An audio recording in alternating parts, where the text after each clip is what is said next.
and title The Hollow Men, a psychological horror thriller.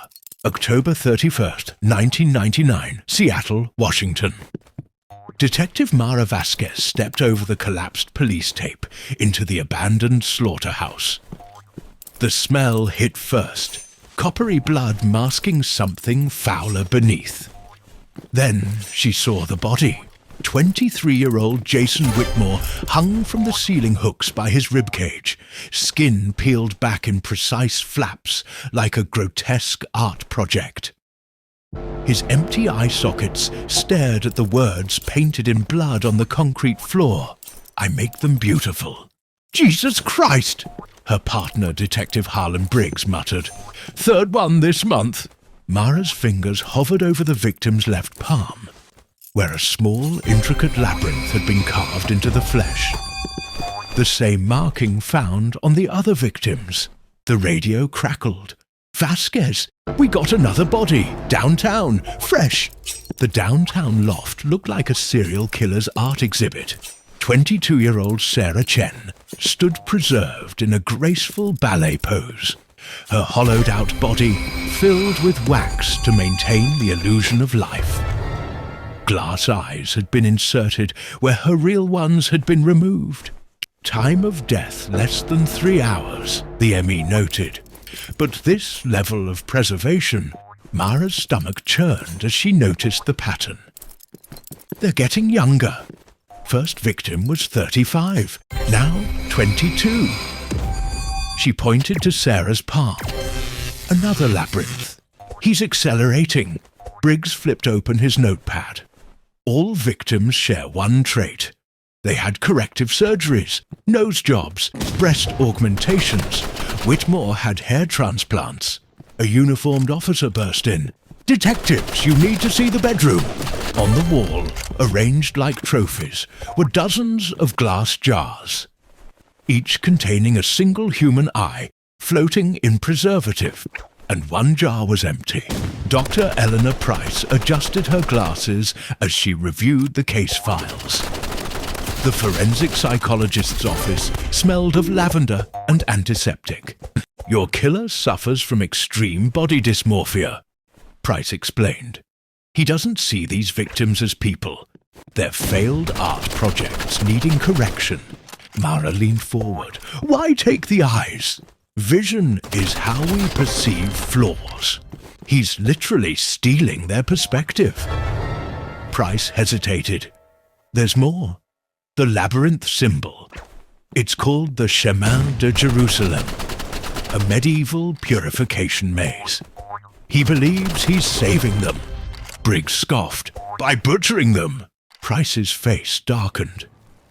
"He's not just killing. He's preparing for something. The 5 victims so far. I believe he needs 13. Mara's phone buzzed. Another victim had been found. This time, the killer left a note addressed to her. The note contained a single sentence. "Detective Vasquez, let me fix you too." Back at the precinct, Mara stared at her reflection in the bathroom mirror. The scar from her childhood cleft palate surgery seemed to pulse under the fluorescent lights. Briggs found her there. "We got an ID on the empty jar." He showed her a photo, a nurse from Seattle General. "Melissa Carter, rhinoplasty last year. She's missing." That night, Mara dreamed of wandering an endless maze, hearing screams echo from its center. She woke to find her bedroom window open, and a single glass jar on her nightstand, empty, waiting. The 6th victim was different. Melissa Carter's body was posed kneeling in prayer. Her stolen eyes returned, crushed like grapes in her cupped hands. The killer had left a new message. "I see you watching, Detective." Security footage revealed a figure in a butcher's apron lingering near Mara's apartment the previous night. "He's escalating because you're getting close," Price warned. "He'll come for you soon." When Mara returned to her car that evening, she found the driver's seat adjusted to someone taller. The radio was tuned to static, except for one whispered phrase repeating every 13 seconds. "Let me make you beautiful." The killer struck the precinct. Mara arrived to find Briggs slumped at his desk. Unharmed but unconscious, a syringe nearby. His computer screen showed a live feed. Melissa Carter's apartment, where 12 jars now sat on a shelf. The 13th jar sat empty in the foreground. Mara recognized the address, 3 blocks from her own home. The apartment was a shrine. Photos of Mara covered one wall. Childhood pictures, police academy graduation, even shots of her sleeping. In the center stood a surgical chair surrounded by tools. The killer emerged from the shadows wearing a mask made from Jason Whitmore's face. "Welcome to your transformation," he whispered. Mara's gun shook as she backed away. "Why me?"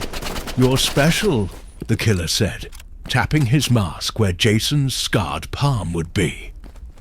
"Like all my angels, you were born broken." He gestured to the jars. "But I can perfect you." A struggle. A gunshot. The mask shattered, revealing the killer's true face. Mara's own reflection. In the final confrontation, the surgical chair went up in flames. The killer vanished into smoke. At dawn, firefighters found Mara alive, but clutching an empty jar in her burned hands. When Briggs asked what happened, she just smiled and touched her newly perfect scar. Somewhere in the city, 13 jars sit waiting, and the labyrinth isn't finished yet.